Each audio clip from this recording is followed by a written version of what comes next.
Target has Laundry Day covered because they offer a great selection of concentrated Tide Pods to help with all your laundry needs. Tide Pods clean, freshen, and help rejuvenate your clothes with odor fighters and stain removers. Did you know Tide Pods clean better than the leading liquid bargain detergent? Tide Pods are powerful enough to make your whites white and your brights bright, even in cold water. Just toss in 1 Tide Pod for small loads, 2 for medium, 3 for large. It's that easy. For great value and convenient pickup options, get Tide Pods today at Target. Hey, it's Christine with Storyworthy. Today on the show, comedian Jacob Rosalez talks about losing his father to COVID-19. We really had some difficult at times, aggravating at times, and also funny at times conversations with my dad's wife. She's just saying like the most absurd stuff, just pull the plug. And I can imagine, like, part of me wishes it was on Zoom because I can imagine like the vodka flying out of her left hand and the pills flying out of her right hand. He's a vegetable. And okay, I'm going to say goodbye to him as well. I'm like, that's between you and my father. Today on the show, comedian Jacob Rosalez talks about losing his dad to COVID-19. Stay close. Hey, it's Jacob Rosalez, and you're listening to Storyworthy.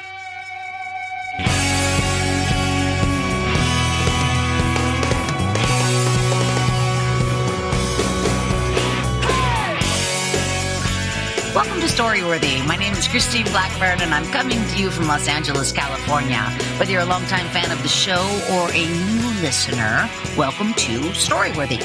Now, I hope you guys had a chance to listen to the show last week with comedian Tamara Katan. Holy cow, this guy. He's such an amazing comedian. I'd never heard of him before. Now I say I've never heard of him. No, but I hadn't heard of him until now. Tamara Katan, he lives in Portugal, and he's kind of one of these international headlining comedians. He just seems to be everywhere. But for as big as his career is and stuff, he told a really tiny story about a cat attack. Did you hear that by any chance, Jacob? No, I did not. Well, it's just interesting how, there's big stories and then there's tiny stories. Boy, oh boy, does he tell a great story. And, his house cat went nuts. And, what do you do though? What do you put the cat down? Because then it goes back to being itself. You know what I mean? So it's like, they're animals at the end of the day. But anyway, you guys go back, listen to Tamara Katan, because it really is it's a thrilling story is what it is. But not today, you guys. Stick around now because I'm here with comedian Jacob Rosalez, who is just a fantastic comedian as well. I've met him here in Los Angeles a couple of years ago. We've been friends for a while. And yeah, I've just been wanting to have Jacob on the show. And so here he is. He's here today, and he brings forth the topic, My Dad Died of COVID. So we know what the story's going to be. How are you feeling now, Jacob? I'm good.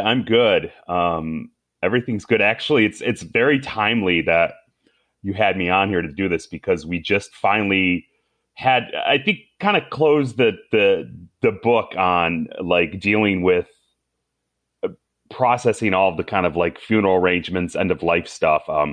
FEMA, for people that don't know, if you've had a loved one that's passed away from COVID, FEMA provides $9,000 in funeral assistance for those persons that are U.S. citizens that passed away of COVID-19 related symptoms.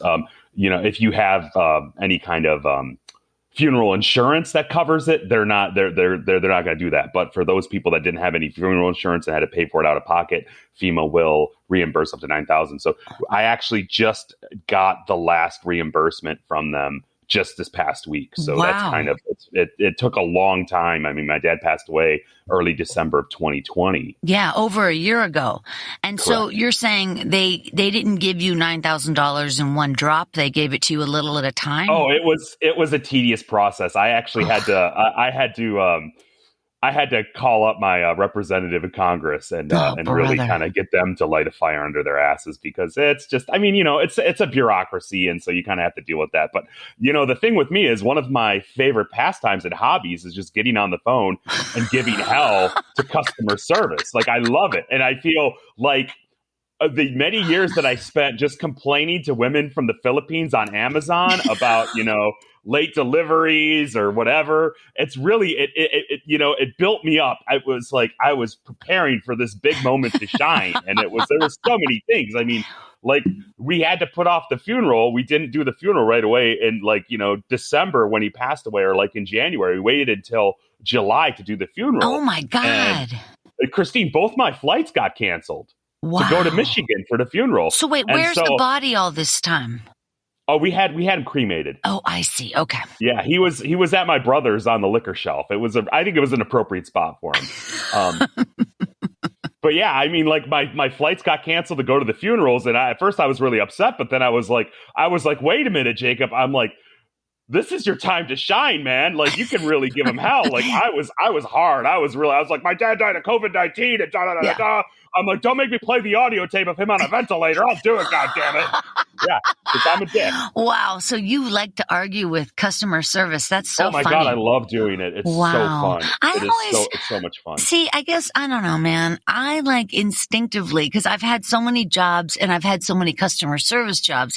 I feel sorry for them right off the bat. I do, because I know that they're dealing with people like you.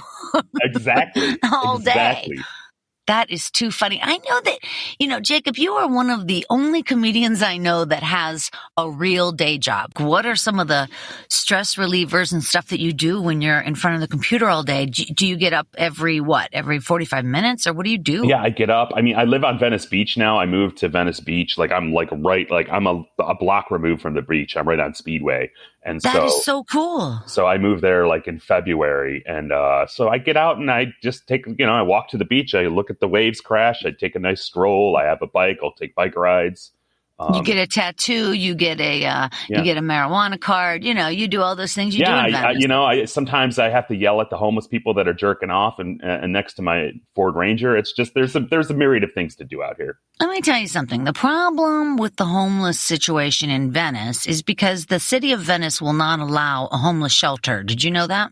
Yeah, they got. I know that. I know that there has been some permits allowed for some low-income rent and stuff, apartments and stuff. So I think they're working on, getting that taken care of. Well, it's a tragic situation. However, a lot of the people that are homeless in Venice or that choose to live in Venice unhoused, they want to, because they're living at the beach, hanging with their friends. And it's not necessarily a horrible life to be homeless in Venice or unhoused in Venice. Mm-hmm. So, I see their point, but then I also see the point of people who are paying rent or a mortgage in Venice. And then, it's about the health endangerment, right? It's about the feces in the street, like you said.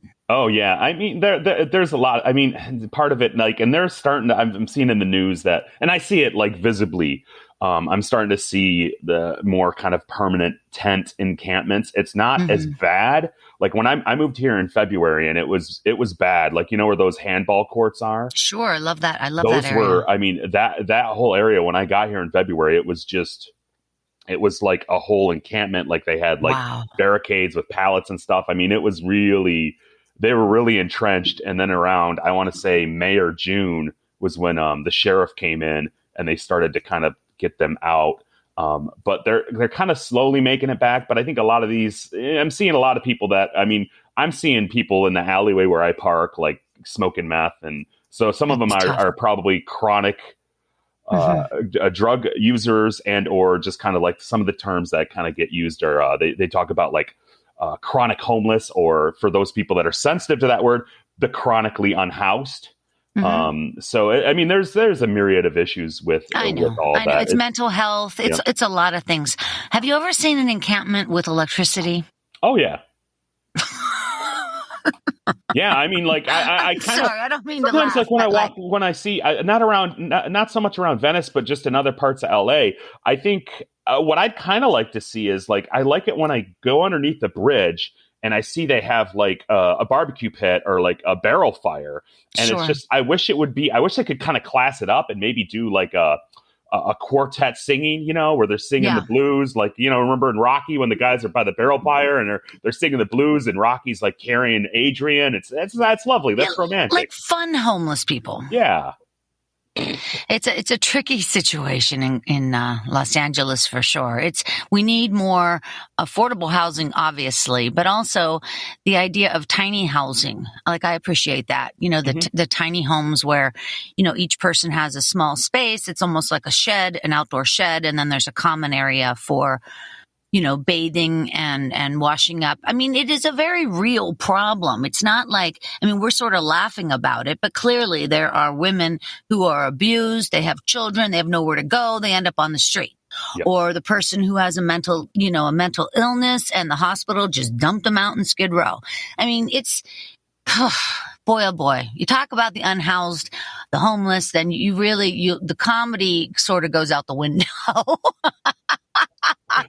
Anyway, I am so excited that you're here, Jacob. And again, thank you for your time. Oh, thank you. We are going to get over to your story in just a second, but I want to ask you, and I should know this, and now I'm going to sound naive, but I know that you have Chicano roots. Yes. And what does that mean, Chicano roots?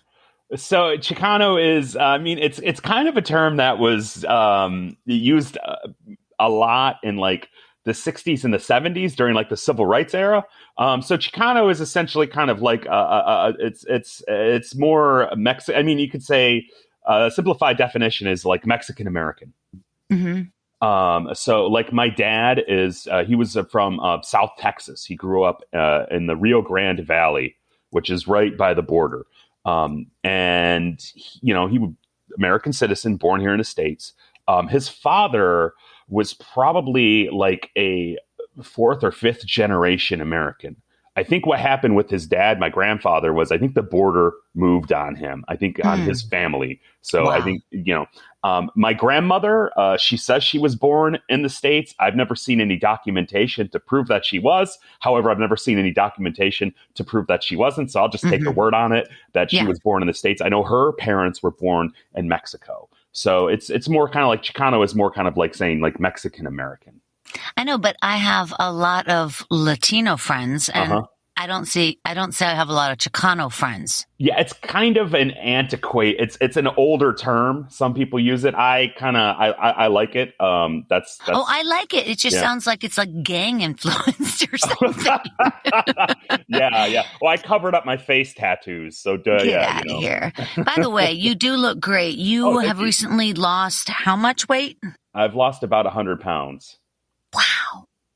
Wow, that is terrific. And is that because you're being chased by homeless people in Venice? No, it's the Chicano street gang life. It's just we're very green. We don't want to we don't use lowriders anymore because we're worried about our carbon footprint. So it's a lot of running and bicycling and more of kind of like a CrossFit approach to our gang underworld. Yeah. Get out of here. But really, I can't imagine seeing an overweight person in Venice. Everybody in Venice Beach looks there's some fatties out here. There are. That's actually, I'm noticing like with I just took a walk on the beach and I know like there's kind of like tsunami alert or something warning or whatever, but there's a lot of surfers out there and I'm starting to notice the body positivity movement is hitting the surfers. I'm seeing some people that are probably having to spend a good amount of time squeezing into a wetsuit.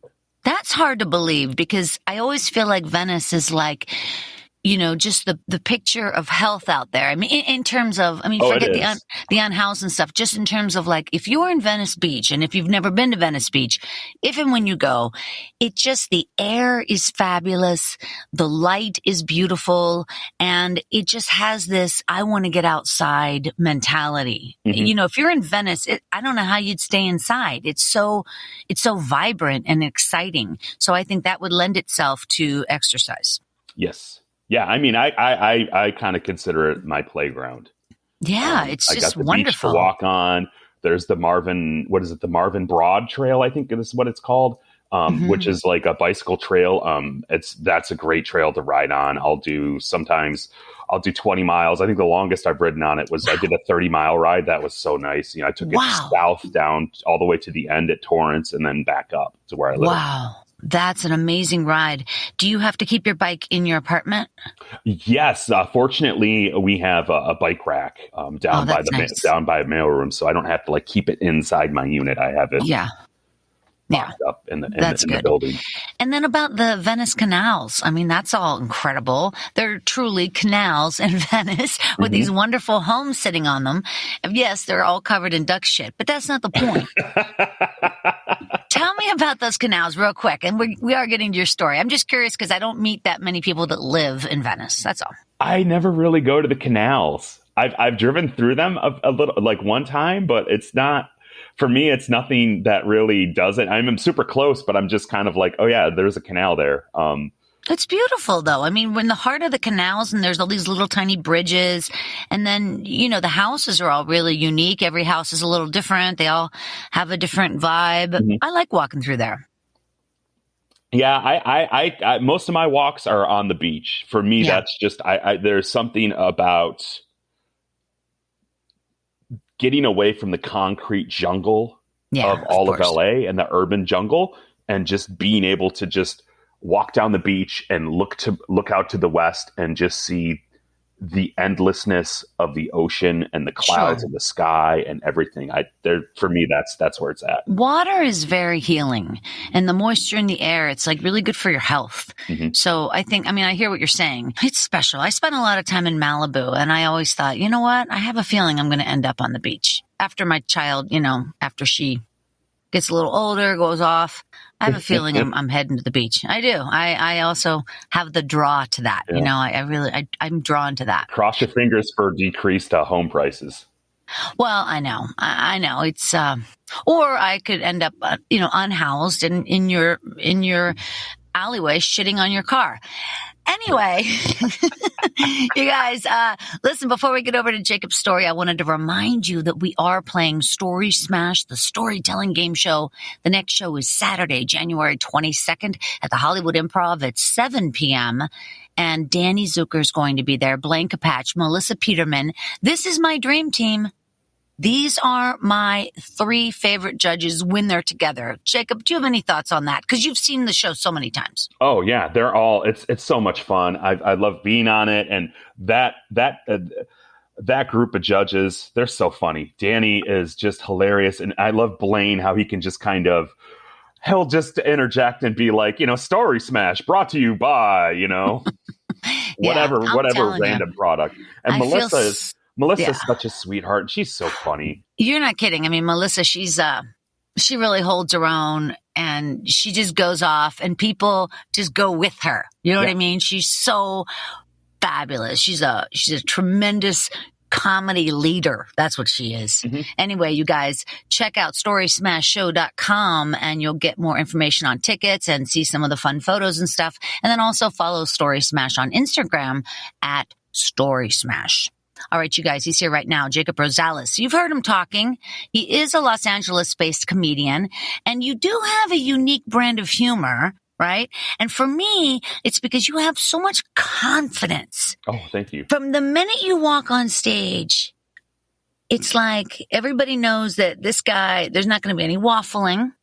You're going to state your opinion. You have something to say. You need to get it out. And then every time you finish a set, I don't even know if you realize this, but you finish a set and you always go, all right, that's good. Like you confirm to yourself, like, okay, that's what I wanted to say, and I said it. I love that confidence. Oh, thank you. And you also, like we said, you are a former Marine, which is just, it's interesting in the context that now you're a comedian. That's all I'm saying. Because I just don't know any other comedians that were Marines. I just.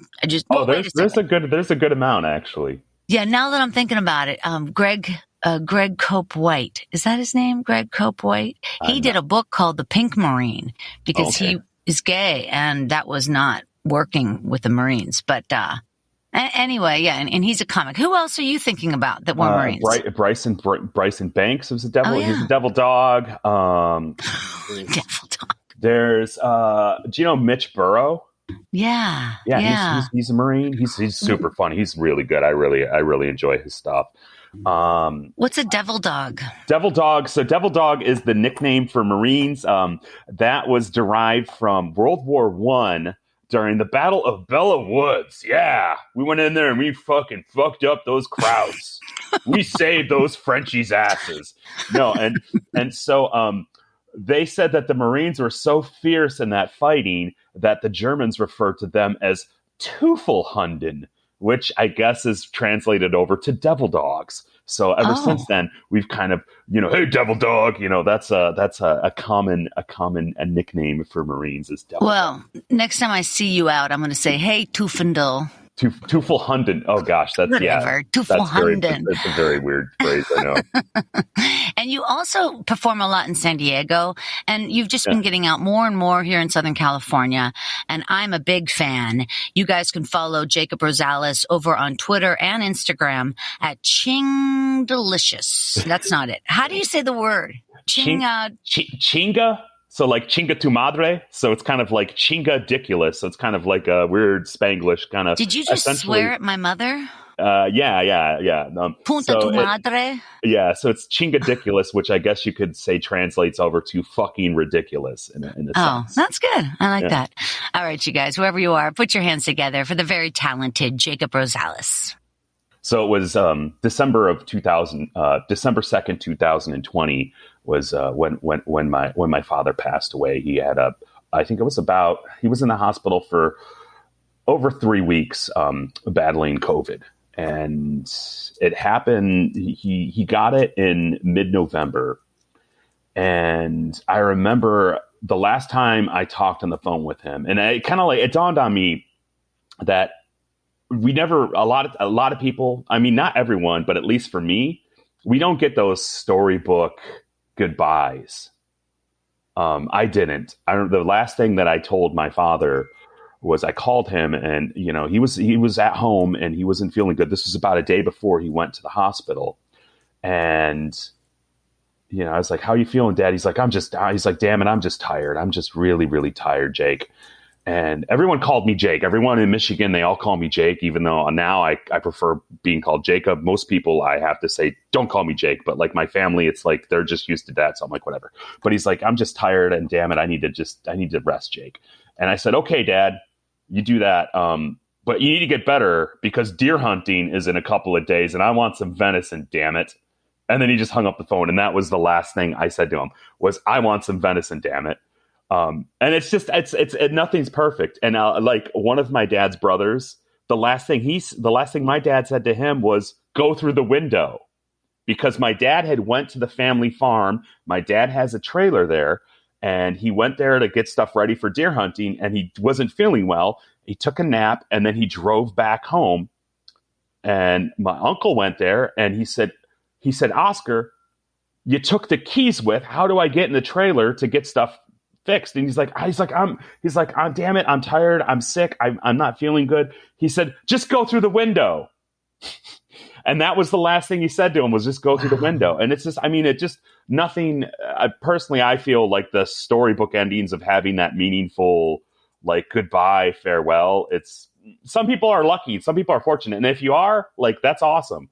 But if you're not, it's just kind of like, I want some venison, damn it.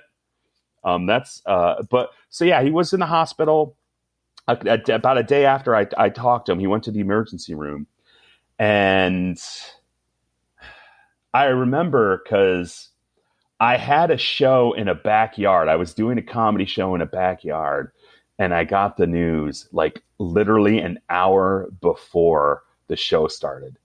Hey, I think it was my brother called me. He said, hey, dad had to go to the hospital. It's bad. I was like, oh, geez. I get up and perform, and it was just a dumpster fire. Like it was so bad. I had so much stuff going on in my head. Did you address that on stage? No, I didn't want to. That's just not my style. I mean, I told like the booker, he's like, hey, how's it going? I was like, well, I just found out my dad's in the hospital with COVID. He's like, oh, geez. And I'm like, yeah, I know. I'm like, this is going to be rough.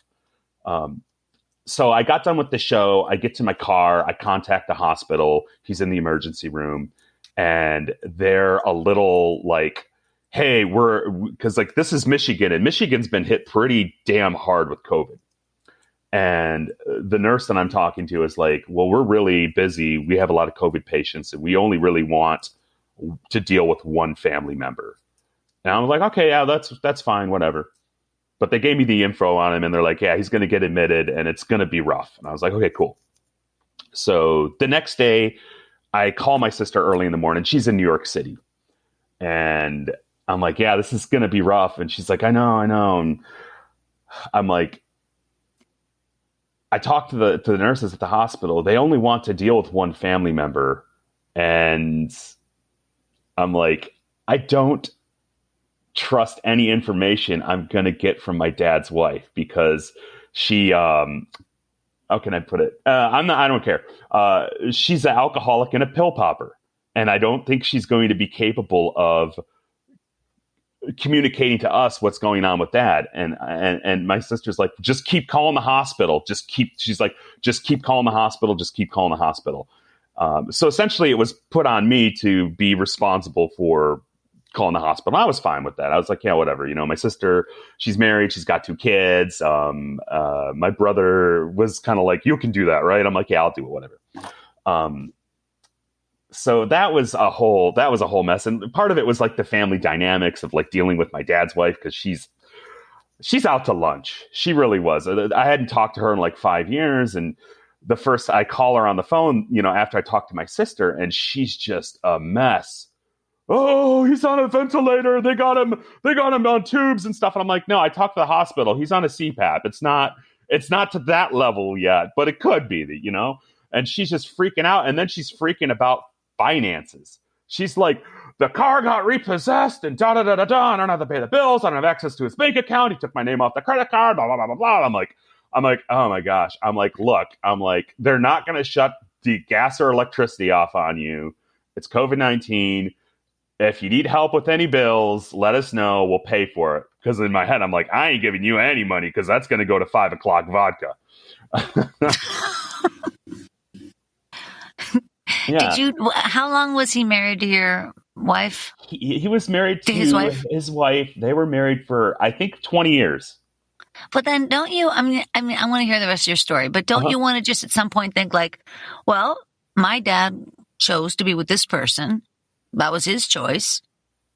It's not my choice anymore. It's her husband. Yeah. No, it's her husband. I totally get that. But I'm like, kind of like, it's also, she's at, from an emotional and also just kind of like just being inebriated all the time and stuff. It's like, if we have to get to conversations about end of life and comfort care, is she going to be able to comprehend everything and give direction to the hospital with that? Right. Because there was no DNR.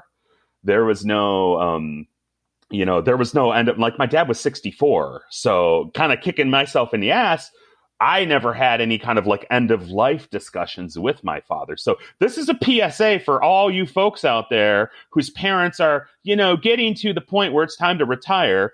Talk to them about end of life. Talk to them about what they want done. Do you want to be cremated? Do you want to be buried? What do you think about, do not resuscitate, all that kind of stuff, because you never know. I know, but I guess real quick, if I may, and I don't want to interrupt your story. No. But, and I hear what you're saying. As an adult, everybody should have their plan, because it is easy if somebody passes for everybody. Just go to the notebook and look through what they have decided and their choices. It's all laid out. That would be ideal. However, when do you do that? Because would you do that? You know what I mean? Like, okay, I'm 35. Yeah. No, but I mean, should I have a plan? And in other words, your dad was only 64. Yeah. Like, I understand the planning at like 75. Well, maybe 80. No, I know that we have to have a plan, but I'm just saying 64 doesn't sound like I would have been on him either. That's all. No, so the interesting thing was, I had an uncle in 2010. He passed away, 50 years old, heart attack. And I remember talking to my sister, like, because he was in Connecticut, and, we're on a subway and we're going back to my sister's place on the train. And I just kind of said, maybe we should talk. Maybe we should start doing some end of life planning and talks with mom and dad.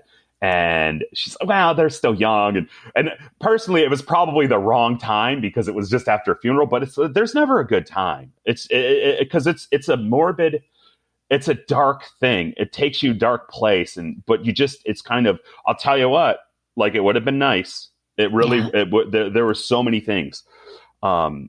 So yeah, that was, okay. So back to my dad's wife, dealing with her. So yeah, it's just kind of like, so I just call the hospital for 3 weeks. I'm on the phone in the morning, in the afternoon, and in the evening getting updates. I have a handful of people in my family that are, healthcare providers. They work in the, and the term is allied health, even though that's kind of a contentious term to use. So it's more like nurse practitioners, nurses, respiratory therapists, etc. And so like they were always like, oh, you want to find out about a blood oxygen level and this and that, and cytokine, all this kind of stuff. I'm all right, cool. So I'm getting that information from them and I'm relaying it. And the thing so this was the LA in me, because like my dad is in mid-Michigan and I'm talking to these nurses and they had a thick Michigan accent. Oh yeah, he had an okay night last night. We flipped him over on his belly, but yeah, he's doing okay, And I had to bite my tongue because I wanted to tell them. I said, yeah, you have such a distinct accent. Have you ever thought about auditioning for a role in Fargo? I think you'd be great for it.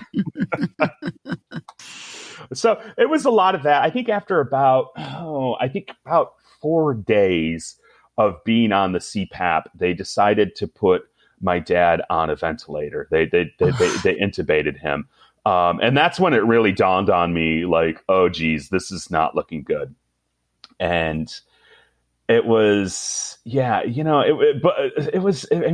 was a lot of, as kind of dark as that was, and as sad as it was, I try to look at things from a kind of like a silver lining, glasses half full. So for me, the blessing in disguise there was it really allowed me to reconnect with relatives that I hadn't been talking with in a long time, and that I really care about a lot. Some of my uncles, my dad's 2 younger brothers, I was on the phone with them every day and just kind of like updating them on stuff. And, they had like an e-card system. Mm-hmm. So you could like, I relayed that to all my relatives. I was like, hey, they have an e-card system. Feel free to send dad, an email. They read all the stuff. The nurses will read it. And I tell one of my dad's brothers that, and he's like, oh shit. He's like, oh my God. He's like, I was like writing like dirty stuff. Like, keep your goddamn hands off the nurses, you pervert, and all that kind of stuff. So it was, it was kind of like a weaving in and out of having that nice reunion with the family, but also it's like, fuck, dad is dying. This sucks. A lot of time spent in Starbucks drive-thrus. I was living in Tarzana at the time, and there was a Starbucks drive-thru on Ventura, and the lines there during this is December 2020, so we're pretty much still kind of locked down, and I would just be in that Starbucks drive-thru waiting to get a coffee and listening to Metallica's "To Live Is to Die." Wow. Instrumental, and just kind of pondering kind of like what the meaning of life and what I'm doing with my life and all this stuff. So it was it was an interesting moment. So kind of moving along, probably going into like the 3rd week that my dad's in the hospital is when they're saying like, he's not really getting any better. His blood oxygen levels are still dangerously low, and kind of learning more about COVID with my dad being in the hospital and kind of like the treatment that they give to people when they're in an ICU is they'll intubate and have them on a ventilator. They usually tend to keep them on a ventilator for about 2 weeks. And then after that, if they see improvement, what they'll do is they'll do a trach. So instead of having the tube through the mouth, they'll do a trach in the throat and put that there. And they were telling me, like, he's not stable enough to where we can do that. It's not looking good. And then there was starting to become kind of like issues with possible organ failure.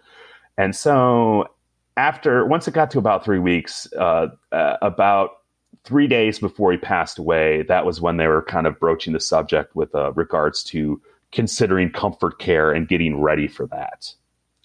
And that was when we really had some difficult at times, aggravating at times, and also funny at times conversations with my dad's wife. And I think about the day before my dad passed away, I got a group call with my brother, my sister, and my dad's wife. And my dad's wife was just like, she's just saying like the most absurd stuff, just like being overly dramatic, but like in a very aggravating way, like, just pull the plug. And I can imagine, like, I part of me wishes it was on Zoom, because I can imagine like the vodka flying out of her left hand and the pills flying out of her right hand. And I was like, okay, I he's a vegetable and all this stuff. And, we're all taking it very kind of calmly. And I was like, okay, yeah, I'm like, okay, so I presented everything to them. This is what they're telling me. It's not looking good. We're probably going to have to really consider going to comfort care. I said, before we get to any kind of like hasty decision, I'm like, I think you should really take like half the day and really think this over.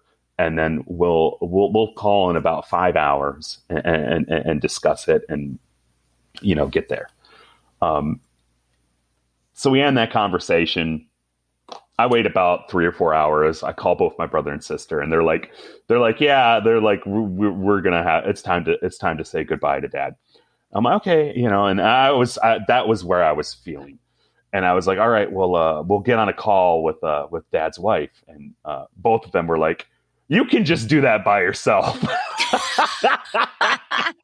Of course. Yeah, they're like, no. They're like, you can do that by yourself. They're like, you could speak for us as proxies. And I'm You're like, the leader. Oh. I'm like, okay, cool, And so, and talking with my sister, I'm like, do you want to call the hospital and say goodbye?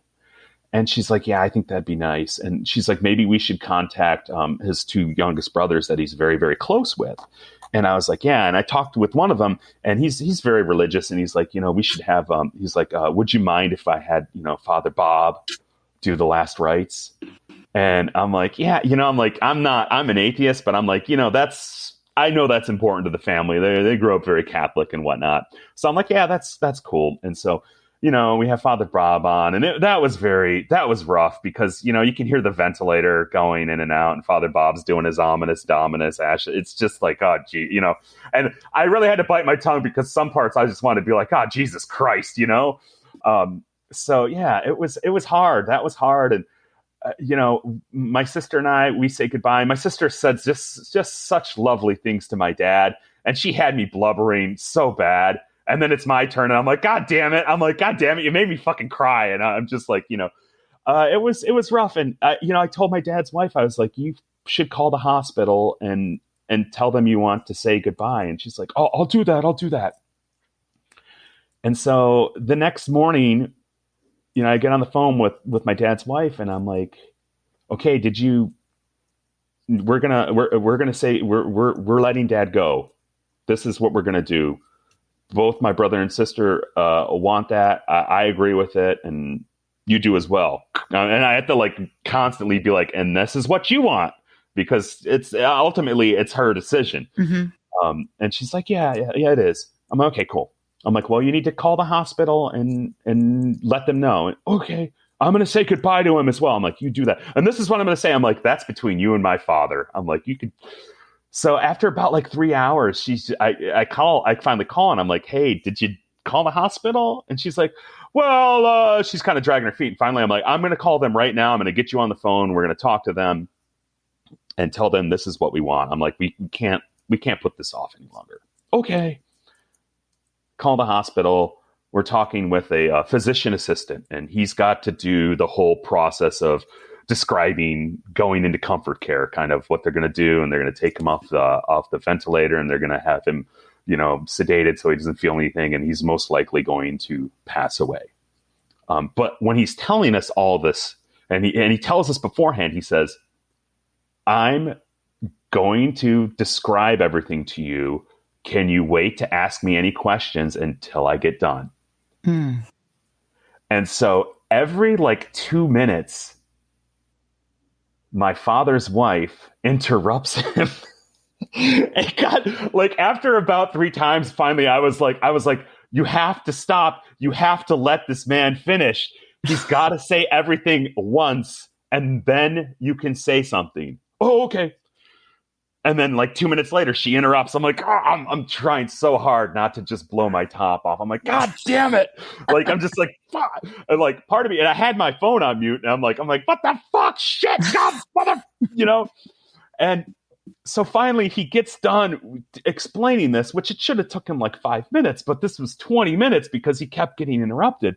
And then finally said, okay, I've described the entire procedure. If you have any questions, please ask them. And so my dad's wife, she's like, well, I was going to say something, but I was interrupted. And I'm like, oh, Jesus. I'm like, it's all about her. Oh, yeah. It was so wild. And then she doesn't ask a question. She just starts talking to us about what she said to my father when she said goodbye. And it was just, she's like, I talked to Oscar this morning and I told him I loved him. I didn't say goodbye. And I told him that Jacob and y'all, his other son and daughter, they love him. And Buddy loves him. He loved Buddy, our dog. He loved that dog so much. And I'm like, oh, Jesus. How old is this woman? She's 64 or 65. They're pretty much the same age. Yeah. Same age. Yeah. And so, she says her little spiel, and I'm like, okay. I'm like, we're saying goodbye to Dad. Dad it's time to let Dad go. You understand this? She's like, I understand. And he's like, okay, we're going to do this. And I'm okay. And so I'm like, I've got it on my phone. So I'm got control. So I'm like, okay, you can go now. They're going to take care of this. They will call you and let you know. And she's like, okay. I stay on the phone. And I before the physician assistant hangs up, I said, hey, I'm like, can you hold on just 1 second? And he's like, yeah, what's up? I said, can you do me a solid? I'm like, when my father passes away, could you please call me and tell me? Because I do not want to learn that my dad is dead from that fucking woman. Yeah. And he's like, yeah, I totally understand, man. Okay. So about 20, 30 minutes go by. They call and they're like, yeah, your father passed away. We're really sorry. And that fast. Yeah. And I was like, I appreciate that. I'm like, thank you guys so much for everything you did. We really appreciate it. The whole family appreciates it. And, I know this is, I can't for me, I was dealing with this from afar, on the phone, on computers and stuff, but I can't imagine how it's like to be in an emergency room in an ICU dealing with all of that. So yeah, Dad passed away, and I started making phone calls, letting people know. And, I think one of the interesting phone calls that I had that day was my ex's mother. I'm very close with her. We're very good friends. We talk a lot, and she was there to talk to me throughout the whole thing. And I called her and I said, "Yeah, my dad passed away today." And she's like, "Oh, I'm so sorry, Jacob." And she's like, she says to me, "You should play a song for Oscar. Let him pass along into the spirit world. Play some music that he really enjoyed." And the first thing that came to my mind was, you're right. I'm going to play Ted Nugent's Wang Dang Sweet Poontang because Dad would have liked that. Did you really play that? Of course, yeah. Did he like Ted Nugent? He probably did. Oh, he right? loved. Oh, yeah, he's Yeah. very. He liked that. That was his. And so, like, my dad on December 2nd of this year, I'm on the beach, walking the beach, and I have a Ted Nugent playlist, and I'm thinking about my dad, and I'm goddamn crying to Stranglehold. That's so funny. Have you ever talked with his wife again? Yeah, because she there was for about a good 4. I haven't talked to her since probably like April. Yeah. After that I kind of well, you don't have to. Yeah, you don't have to. There But was a lot of because there was a lot of her. The house was not in good order, and she needed some help with odds and ends stuff like figuring out the insurance and sure, this and little that. stuff. Oh yeah, I get it. And it's just so sad that you literally had to lose somebody virtually. Like you never got to be in the state with them, let alone in the hospital with them. That's so sad. It is. It's a back and forth, and sometimes it's a little bit of a guilty feeling. Like I think it would have been hard to see him, but it's also this feeling in my head, and now I might get a little teary-eyed because I think this kind of gets me sad, is thinking that he was alone. Yeah. And I know like they had nurses and stuff there and all that, but it was like no one was there to see him. None of his brothers or myself or my sister or my brother. So that's kind of a stinging. It really stings the soul to think about that. It is. It's so upsetting. And when you're in an induced coma like that, do they say that they are they like, they're not dreaming, they're just not conscious, or what is the state that they're in? In other words, he can't feel anything. He's not suffering, right? Yeah. I mean, it's hard. I didn't, a lot of it was he's breathing, all that. And there was a lot of uncertainty with regards to his brain function. They were, talking with them. They're like, he might make it through, but we don't know really. He's so heavily sedated. It's hard to tell, what his cognitive function is. So there's a lot of uncertainty there. Well, it's just really sad. I mean, a lot of people have lost, obviously, 800,000, almost 1 million people now dead of COVID. Yeah. And pretty much all those people were alone at the end. It's just so sad. How do they die? Like his organs all shut down? Or, did they suffocate? They just stop breathing. Yeah. Cause it's just like when you're on a ventilator, it's like you're really like your oxygen is your ability to breathe and sustain without the airflow it's very rough. So it's just, just stopped breathing. Yeah. There's more to this though. There's more. There's so much more. So just kind of, cause my dad's wife was such a treat to deal with. And, one of the great things was, she wanted to give me my dad's Jeep. She said, well, I don't know what to do with that Jeep. It doesn't run. Do you want the Jeep? Essentially, she wanted the Jeep out of her hair. So she's like, sure. Jacob will take the Jeep. And I know, Christine, and for people, I have a mullet. So it's like my hair screams, he's going to get dad's Jeep. And nothing went easy with this whole process. The biggest conundrum with this Jeep was she didn't know where the title was. She had she's like, I don't know where the title is. We're going to have to get a new title. So I spent like 4 months dealing with the Michigan DMV to try to get this title. And it was a nightmare because like they wouldn't take phone calls. They're online. But if the Jeep doesn't run, why do you even want it? How much is it worth? It was in good shape. It ran, like the engine worked. They were just, my dad had it in the garage for probably 8 or 9 years. There was undercarriage. There was damage to undercarriage. But did you want the Jeep? Did you get it? I was I'll take the Jeep. I didn't get it though, because it took so long. And finally, eventually I went to Michigan in April to like take care of some stuff for my dad after I got vaccinated. And I went to the DMV there and I had all this paperwork that they had told me like a handful of times, like, this is what you need to have her sign, da da da da da da da da da. I take it over there and they're like, this is incomplete. It actually needs to be signed by her and this and that. Yeah, and I'm like, and finally I just said, you know what? It's too much of a headache. I'm getting too much stress about this. You just keep the Jeep. Yeah, keep it or and give it it was away. actually, it felt really good to do that because I was getting to the point where I'm like, if I take this Jeep and there's stuff that breaks on it or anything, any problems that get from it, I'm just going to like curse my father. So I'm like, And besides, you don't want to drive from Michigan to California. yeah. But so, yeah, there was all of that. And it was just, there was a lot of headaches. And then the funeral preparations were pretty rough. But we got through that. And luckily we got reimbursed from FEMA, which is cool. Like, cause I paid for the cremation. One of my dad's brothers paid for like the headstone and the plot and stuff. And that was all taken care of. And the funeral service, it was nice. It was in an old country church in Michigan. He's in the same cemetery that both my grandparents are at.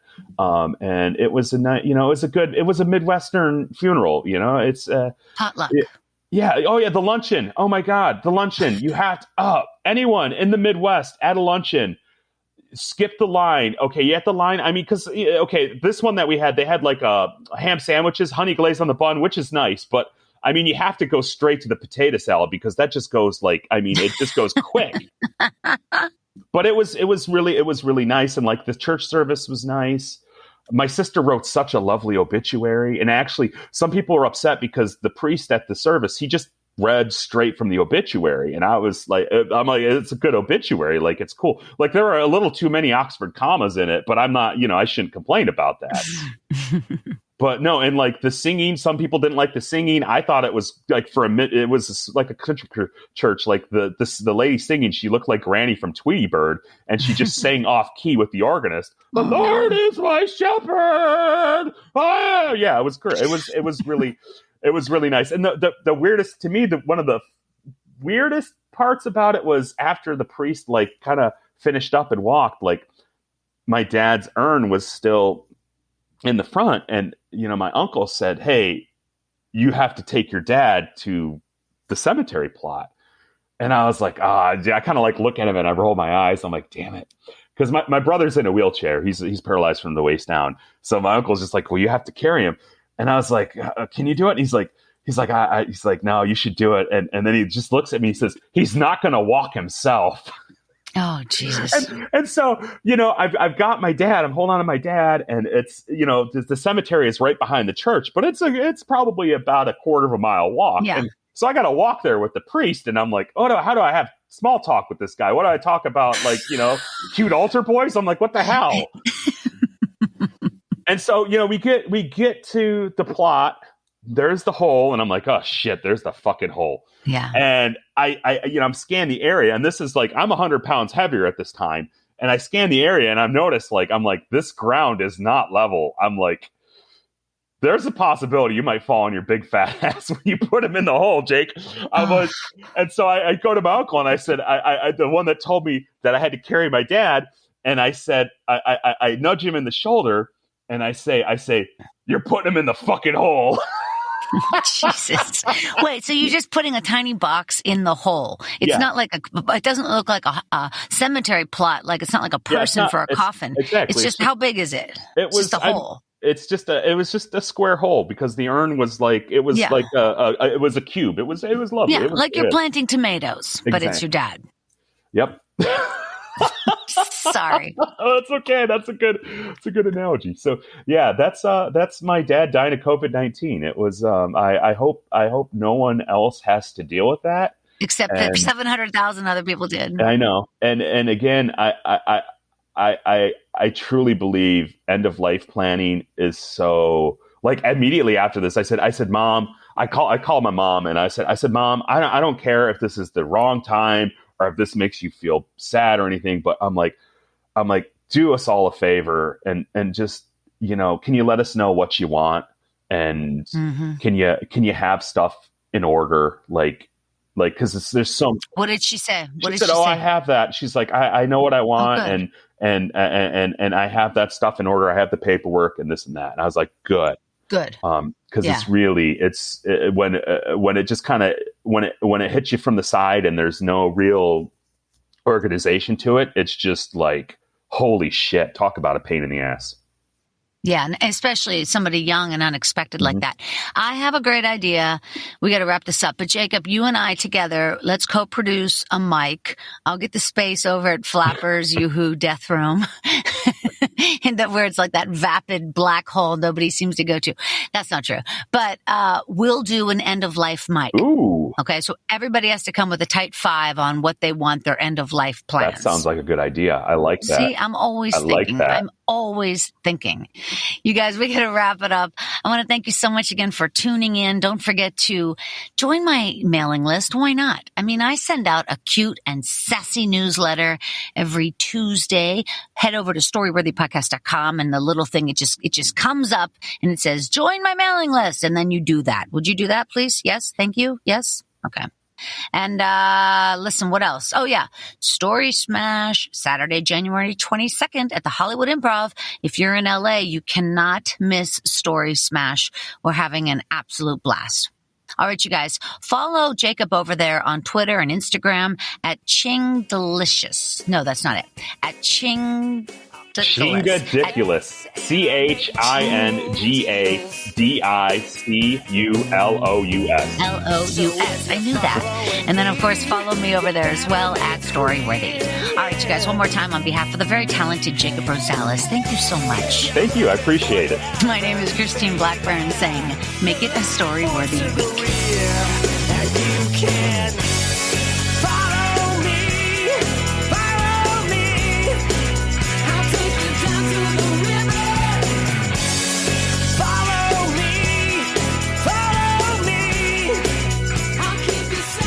Thanks for joining us on the Storyworthy Podcast. We'll be back next week with all new stories. Subscribe to Storyworthy on iTunes and visit the Storyworthy website at storyworthypodcast.com.